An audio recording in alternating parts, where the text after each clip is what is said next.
বন্ধুরা, কেমন আছো তোমরা সবাই? আমাদের গল্পকথার নতুন একটি ভিডিওতে তোমাদেরকে জানাই অনেক স্বাগত। আশা করছি সবাই খুব ভালো আছো আর সুস্থ আছো। আর এখন ঘড়ির কাঁটায় বাজে হচ্ছে সকাল 9:40।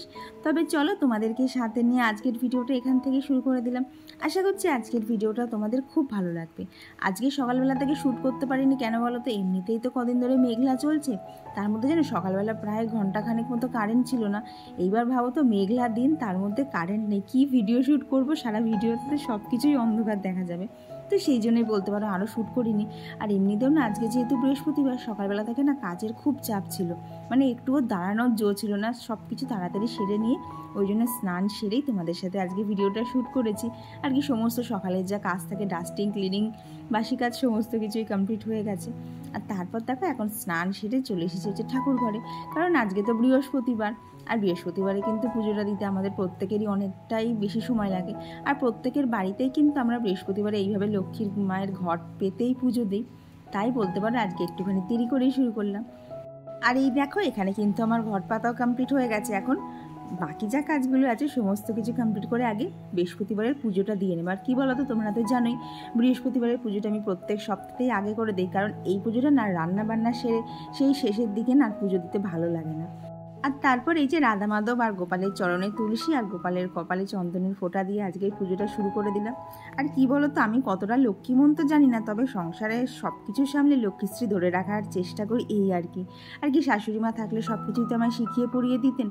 তবে উনি নেই, তাই ওনারা বর্তমানে যেটুকু আমি চারিদিক থেকে জেনে বুঝে করতে পারছি, তো সেইটুকু করারই চেষ্টা করছি। আর এই যে পুজো শেষে আমার পাঁচারি পড়াও কমপ্লিট। আর এরই মধ্যে তো দেখতে পেলে অভিও আমার সাথে বসে বসে পুজো দিচ্ছিল। তবে না, ও আজকে খুব কান্নাকাটি করছিল, ওই জন্য আমার ওর মার কাছে দিয়ে এলাম। হয়তো খিদে টিদে পেয়েছে ওর, আমি তো হয়তো বুঝতে পারি না। তো এই যে খাওয়া দাওয়া কমপ্লিট করে কৌশিক বেরিয়ে গেল, তো অভি বাড়ি চলে গেলে ওই যে দুষ্টু তো রয়েছে, ও আমার সাথে এখানে দাঁড়িয়ে দাঁড়িয়ে বাঁধাকপি কাটছিল আর বাপির সাথে খেলা করছিল। লাস্টে দেখো কী করছে, বলে দাও আমাকে বাঁধাকপিটা দেখি, বাঁধাকপির কীরকম গন্ধ। ভাবো, মানে একেই বলে বাচ্চা, কাজের কোনো ঠিক ঠিকানা নেই। আর ওর সাথে গল্প করতে করতে এখানে আমার বাঁধাকপিটাও কাটা কমপ্লিট হয়ে গেছে। এখন জায়গাটা পরিষ্কার করে ঝটপট করে এবার রান্নাগুলো শুরু করে দেবো। ঘড়ির কাটায় প্রায় ধরো এখন 12টা মতো বাজতে যাবে, যেহেতু আজকে ওখানে পুজোটা দিতে অনেকটাই সময় লেগে যায়, তাই কিন্তু কাজগুলো একটু একটু করে দেরিও হয়ে গেছে। তো ওদিকে বাঁধাকপির মশলাটা কষিয়ে এখানে যে বাঁধাকপিটা বসিয়ে দিলাম। আর জানো তো, তোমাদের সাথে এখন আমি যখন ভয়েস দিচ্ছি, আজকে হচ্ছে শুক্রবার আর এখন বাজে হচ্ছে ভোর 5:30। আর কি আজকে একটুখানি বেরোনো আছে, তো তাই এত সকাল সকালেই তোমাদের সাথে ভয়েস ওভার করছি। জানি না আজকে কতটা ভিডিও শ্যুটও করতে পারবো। আর বাইরে যেন একদম ঝমঝমিয়ে বৃষ্টি পড়ছে, তোমরা মাঝে মধ্যে মেঘ ঢাকার আওয়াজও পাবে, আর বৃষ্টির শশা শব্দ তো আছেই।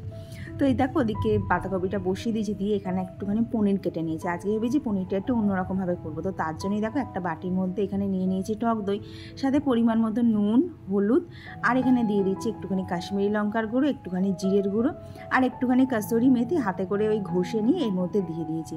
দিয়ে সব কিছু দিয়ে একটা বেশ ভালো ব্যাটার বানিয়ে নিয়েছি। দিয়ে এই যে পনিরের টুকরোগুলো ছিল, এই পনিরের টুকরোগুলো এইখানে দিয়ে এই ধরো 10 মিনিট মতো একটুখানি ম্যারিনেট করে রাখবো, কারণ আজকে বানাচ্ছি হচ্ছে পনিরের দো পেঁয়াজা, কোনোদিন বানাইনি। আর পেঁয়াজ রসুন দিয়ে পনিরটা আমি খুব কমই বানাই, কারণ পনিরটা দেখবে বেশিরভাগ দিনই কিন্তু আমরা নিরামিষ দিনেই প্রেফার করি, কারণ আমিষ দিনে হলে একটু মাছ মাংস হলেই বেশি ভালো হয়। তো আজকে আমারও মাছ খেতে ইচ্ছা করছিল না, কৌশিকেরও তাড়া ছিল, ওরও আনতে যাওয়ার সময় ছিল না, আর ঘরে আজকে মাছ ছিলও না, আর ডিম খেতে ইচ্ছা করছিল না। তো সব কিছু দেখে ভাবলাম, ওকে বললাম যে তুমি তাহলে কষ্ট করে শুধু আমাকে একটুখানি পনির এনে দাও, আজকে তাহলে একটুখানি পেঁয়াজ রসুন দিয়েই পনিরটা বানানো যাক। আর কি পনিরের আইটেম তো সেরকম কোনো দিন ট্রাই করিনি। তো এই দেখো, ম্যারিনেট করা পনিরগুলো এখানে এক এক করে হালকা করে ভেজে নিচ্ছে। খুব বেশি ভাজলে হবে না, একটুখানি হাই ফ্লেমে দিয়ে তাড়াতাড়ি ভেজে নিতে হবে, না হলে কি বলো তো, দই দেওয়া থাকে তো কড়ার মধ্যে কিন্তু লেগে যাওয়ার চান্স থাকে। আর দেখো আমার কিন্তু অল্প অল্প লেগেও গেছে, তো তাতে কোনো সমস্যা হবে না। তো তারপর দেখো এখন কড়ার মধ্যে আর কি যে তেলটা ছিল, সেই তেলের মধ্যেই গোটা গরম মশলা, শুকনো লঙ্কা, তেজপাতা ফোড়ন দিয়ে নিয়েছি।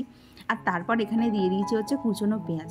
আর পেঁয়াজটা হালকা যেই লাল লাল হয়ে এসছে, তখনই ওখানে যে পেস্টটা বানালাম দেখতে পেলে না, পেঁয়াজ, আদা, রসুন, লঙ্কা, টমেটো দিয়ে, সেই পেস্টটা এখানে দিয়ে আর পরিমাণ মতো মশলার মধ্যে ওই যে নুন, হলুদ, একটু জিরের গুঁড়ো, একটুখানি ধনের গুঁড়ো, আর দিয়ে দিলাম সাথে একটুখানি লঙ্কার গুঁড়ো। তখন দিয়েছিলাম, তাও এখানে একটুখানি মশলার কালারের জন্য দিয়ে দিলাম, তাহলে কিন্তু কালারটা বেশ সুন্দর আসবে।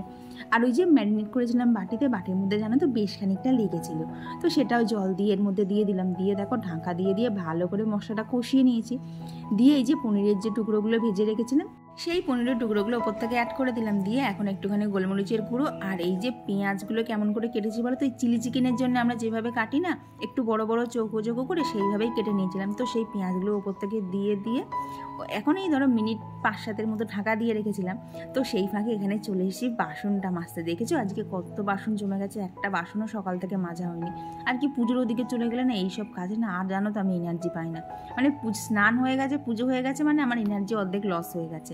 মানে বলতে পারো স্নান করার আগে আমাকে তুমি সারাদিন যত কাজ দাও সমস্ত কিছুই কিন্তু আমি করে ফেলতে পারি, কিন্তু এই স্নান হয়ে গেলে না কি জানি আমার না ঠিক ওই বাসন টাসন আর মাজতে ইচ্ছা করে না, রান্নাটা করতে ইচ্ছা করে। সেটা তো দেখতেই পাচ্ছ কত সুন্দর আজকে পনির দো পেঁয়াজা রান্না করেছি। তো তোমাদের রেসিপিটা কেমন লাগলো অবশ্যই কিন্তু জানিও। আর দেখলে তো সেরকম কোনো খাটনিও নেই, খুবই চটজলদি হয়ে যাবে। শুধু একটা জিনিসই কী বলো তো, পনিরটা যখন ম্যারিনেট করা অবস্থায় ভাজতে হবে না, একটুখানি দাঁড়িয়ে থেকে ভাজতে হবে, নাহলে না ওই যে দই দেওয়া থাকে তো খুব যেন তো লেগে যাওয়ার চান্স থাকে। আর জানো তো আমার আগের দিনের ভিডিওতে কিরণ দত্ত বলে একজন কমেন্ট করেছে, আর কি সে তার অ্যাকাউন্ট থেকে কমেন্টটা এসেছে যে দিদি তুমি এত কাজ করো, এখনকার নিউলি ম্যারেড যারা আছে এত কাজ তো করতেই চায় না, আর এত কাজ একা মেনটেন করা চারটিখানি কথা নয়। তো কি বলো তো দিদিভাই, এটা কিন্তু সম্পূর্ণই নির্ভর করে যে কে কাজটা করছে। শুধু আমি একা বলে না, তুমি কিন্তু খুঁজলে দেখতে পাবে অনেকেই নিউলি ম্যারেড আছে যারা কিন্তু খুব পরিপাটি করে গুছিয়ে সংসার করছে, আমার অনেকে কিন্তু করেও না। এটা সম্পূর্ণই যে করছে তার ওপরেই ডিপেন্ড করে সে কতটা গুছিয়ে সংসার করতে পারছে। আর এই দেখো এখানে কিন্তু আমার পনির দো পেঁয়াজা বাঁধাকপি ডাল আর স্যালাড আজকের মতো মেনু রেডি। তো এই যে এখানে বাপিকে খেতে দিয়ে আমিও না খেয়ে নিয়েছিলাম। আর ও তো আজকে বাড়ি নেই, তো ও বাইরে হয়তো কিছু খেয়ে নেবে। আর কিরণ দত্ত লিখেছিল যে আমি কেন এসি চালাই না। তো কি বলো তো, আমাদের নিচের ঘরে এসি থাকলেও ওপরের ঘরে তো এখনও এসিটা লাগানো হয়নি, তাই চালানোর কোনো প্রশ্নই ওঠে না। তো এই যে দুপুরের সমস্ত কাজ নিচের কমপ্লিট করে উপরে চলে এসে আগে যত জানলাগুলো যেগুলো সারাদিন খোলা থাকে সেগুলোকে আগে দিয়ে নিলাম, দিয়ে একটুখানি মাছগুলোর সাথেও দেখা সাক্ষাৎ করে নিলাম। আর কি বলো তো, কাজের ফাঁকে ফাঁকে না ওদের সাথে একটুখানি দেখা সাক্ষাৎ করতে না আমার বেশ ভালোই লাগে। তারপর এই যে ঘরে এসে আমিও কিন্তু বেশ খানিকটা রেস্ট নিয়েছি। আর এরপর তোমাদের সাথে দেখা হচ্ছে আবার সেই বিকেলবেলা। এখন ঘড়ির কাঁটায় বাজে ওই মোটামুটি বিকেল 5টা মতো। তো উঠেই সবার আগে একটুখানি চোখে মুখে জল দিয়ে ফ্রেশ হয়ে নিলাম, কারণ বিকেলবেলাও কিন্তু আমার অনেকটাই কাজ থাকে।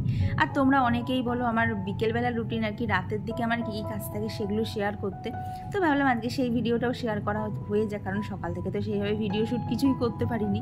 তো এই দেখো বিকেলবেলা একটুখানি ফ্রেশ হয়ে আগে চুলটাকে বেঁধে নিলাম। এত গরম লাগছিল না, চুলটাকে আর রাখতেই পারছিলাম না।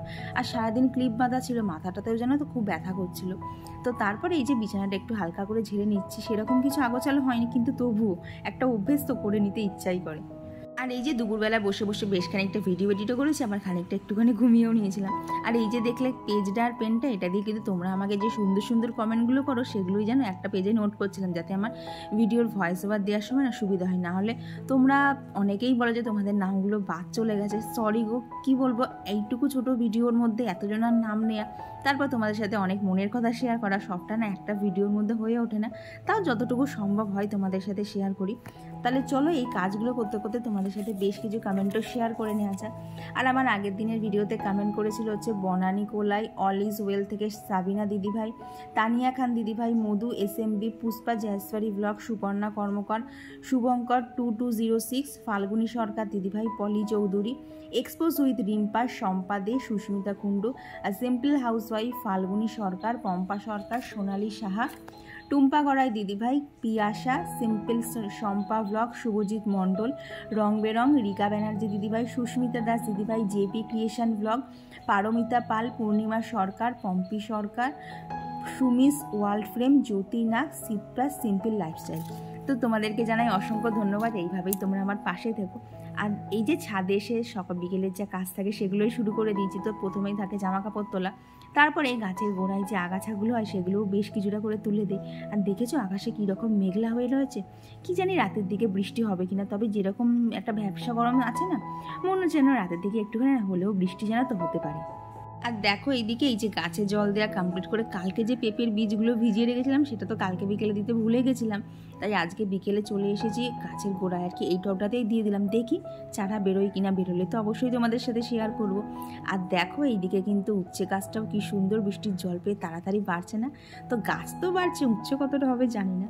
আর এই যে তারপরে একটুখানি গাছের ফুলগুলোকে দেখে নিচ্ছি, কারণ সকালবেলা থেকে জানো তো আমার এইগুলো দেখার আজকে টাইমই হয়নি। আর আকাশ জুড়ে দেখো কীরকম মেঘ করেছে। এখন এই 5:30 মতো বাজে। অন্যদিন তো ভালো আলো থাকে, আজকে আলোও নেই, সেরকম হাওয়াও নেই। এখন এই 5:45 মতো বাজে, আর ছাদে এসে মোটামুটি যা কাজ ছিল ছাদের সমস্ত কমপ্লিট করে নিচ্ছে। আর ছাদে কী বলতো হাওয়া আছে, সেই মানে হাওয়াও ভাবছে ও হবে কি হবে না, এরকম অবস্থা। একটুখানি হাওয়ার লোভেই আমি আরও ছাদে এসেছিলাম, যা গরম লাগছে ঘরের ভেতর। তো এখন দেখি দুষ্টু বেরোলে, মানে দুষ্টুর ওর ভাই বেরোলে একটু নিচে যাবো, নাহলে যা টুকটাক একটু আধটু হাওয়া আছে তাতেই ভালো লাগছে। ঘরের মধ্যে যা গুমোট গরম, এই দেখো এখন তাও একটু একটু হাওয়া দিচ্ছে, দেখি কতক্ষণ হাওয়াটা দেয়। চলো আবার পরে দেখা হচ্ছে। আর এরপরেই এখন সন্ধ্যে 6:30 মতো বাজে, এই যে এখন সন্ধ্যে দিয়ে নিচ্ছি। তো কি বলো তো, সন্ধ্যেবেলা না সেরকম কাজের চাপ না থাকলেও সন্ধ্যেবেলা টুকটুক করে কিন্তু বেশ ভালোই অনেক কাজ থাকে। আর আজকে জানো তো এখন 7টা মতো বাজলে ও এখনও বাড়ি এসে ওঠেনি। ও বললো আজকে ওর আস্তে আস্তে অনেকটাই লেট হয়ে যাবে, ওর বেশ কিছু কাজ এক্সট্রা হয়ে গেছে আজকে। তো এই দেখো এখানে গোপালকে আর কি, গোপালের জামা টামা ছাড়িয়ে গোপালকেও এখন ছুঁয়ে দেবো। আর জানো তো আজকে গোপালের হাড় বাঁশিগুলো না কী দিয়ে পরিষ্কার করেছি বলো তো, ওই নর্মাল যে ভীম সাবান হয় না, সেই ভীম সাবানটা মাখিয়ে এই 5-7 মিনিট রেখে দিয়ে না স্কচ ব্রাইট দিয়ে জানো তো ভালো করে ঘষেছিলাম। দেখলে তো গোপালের হাড় বাঁশি কীরকম চকচকে হয়ে গেছে। তো কোনোদিন তো আজকে করিনি, আজকে কি মনে হলো একটুখানি করে দেখি তো হয় কিনা। কারণ ওই যে ভীম সাবানে বলেন লেবু দেওয়া থাকে, তো দেখলাম জানো তো মোটামুটি ভালোই পরিষ্কার হয়েছে। তো তোমরাও কিন্তু চাইলে অ্যাপ্লাই করতে পারো, কারণ দেখবা সবসময় কিন্তু অত আয়োজন করে এই রূপোর জিনিসগুলো পরিষ্কার করা হয়ে ওঠে না। তো ওদিকে পুজো দেওয়া কমপ্লিট করে এখানে বাপির চোখে শেকও দিয়ে দিলাম, দিয়ে বাপিকে ওষুধ দিয়ে ওখানে বাপি শুয়ে রয়েছে। আর এখানে বাপির টিফিনটা রেডি করে দিলাম খই আর বাদাম দিয়ে। তারপর নিচের সমস্ত টুকিটাকি যা কাজ ছিল সেগুলো কমপ্লিট করে উপরে এসেই আগেই মাছগুলোকে খাবার দিয়ে দিলাম, কারণ ওদের কাছে কাজের ফাঁকে ফাঁকে বসতে না আমার বেশ ভালোই লাগে। আর কি বলবো জানো, কৌশিক নতুন যে মাছটা নিয়ে এসেছে, মাছটা এত তার কাটা, ওকে যেদিকটা খাবার দেয় ও ঠিক তার উল্টো পথে সাঁতার কাটে। তো বহু কষ্টে ডেকে ডেকে ওকেও খাওয়ালাম। তো তারপর এই যে আমার যে ইনডোর প্ল্যান্টসগুলো আছে ওদেরকেও একটুখানি জল দিয়ে দিলাম। আর জানো তো বিকেলবেলা যখন এখানটাতে জল দিই, যে হাওয়াটা তারপর ঘরে ঢোকে বেশ জানো তো ঠান্ডা ঠান্ডা ঢোকে। আর আজকে দেখেছো আনলাই সেরকম কোনো জামা কাপড়ই নেই, কারণ অনেক জামা কাপড়ই বার করেছি কাচবো বলে, কিন্তু এই মেঘলা মেঘলা করে জানো তো আর কাচাই হচ্ছে না। কিন্তু দেখি আগামীকাল কাচতেই হবে, না হলে আর জানো তো হয়ে উঠবে না। তো এই যে কটা জামা কাপড় টুকটাক ছিল সেগুলোকে এখানে সব ভাঁজ করে নিলাম। আর এই যে গেঞ্জিটা বেশ কয়েকদিন ধরেও পরলো, তো ওটাকে ভালোভাবে কেচে টেচে দিয়ে এখন একটুখানি বিছানা নিচে দিয়ে দিচ্ছি। আর কি এই গেঞ্জিটা না একটুখানি ওই ভালো গেঞ্জির মধ্যে পড়ে, তো তাই বেশিটা আর কি পরতে দেই না। আর ওই জন্যই বলতে পারো নিচে ওখানে ইস্ত্রির জন্য দিয়ে দিলাম। দিয়ে এখন এই রাত 8টা মতো বাজে, বাপিকে নিচে 8টার ওষুধটা দেওয়া কমপ্লিট করে এখন আমি এসে একটুখানি ওপরে বসলাম। এখন এই গাছপালাগুলোকে একটুখানি দেখবো, তারপরে বেশ খানিকটা জানো তো প্রায় ঘন্টাখানেক মতো ভিডিও এডিট করেছি, করে এখন চলে এলাম হচ্ছে রাতের রুটি করতে। কৌশিক যেহেতু দুপুরবেলা আজকে ভাত খায়নি, ও বাড়ি এসে আজকে ভাতই খাবে, তো বাপের এখানে রুটি করে দিলাম। আর জানো তো আজকে ওর বাড়ি আস্তে আস্তে প্রায় রাত 10:30 হয়ে গেছে। তো এদিকে খাওয়া দাওয়া কমপ্লিট করতে করতেই শুরু হয়ে গেল একদম ঝমঝমিয়ে বৃষ্টি। তো চলো এরকম একটা বৃষ্টি ভেজা রাতে তোমাদের সকলকে গুড নাইট জানিয়ে আজকের ভিডিওটা এখানেই রাখছি। আর তোমাদের যদি আজকের ভিডিওটা ভালো লেগে থাকে অবশ্যই কিন্তু একটা লাইক করে দিও, আর কেমন লাগছে কমেন্ট বক্সে জানাতে একদমই ভুলো না। চলো আজকের জন্য গুড নাইট, টাটা। দেখা হচ্ছে আবার কাল ঠিক দুপুর 2:30। ততক্ষণ সবাই খুব ভালো থেকো আর সুস্থ থেকো।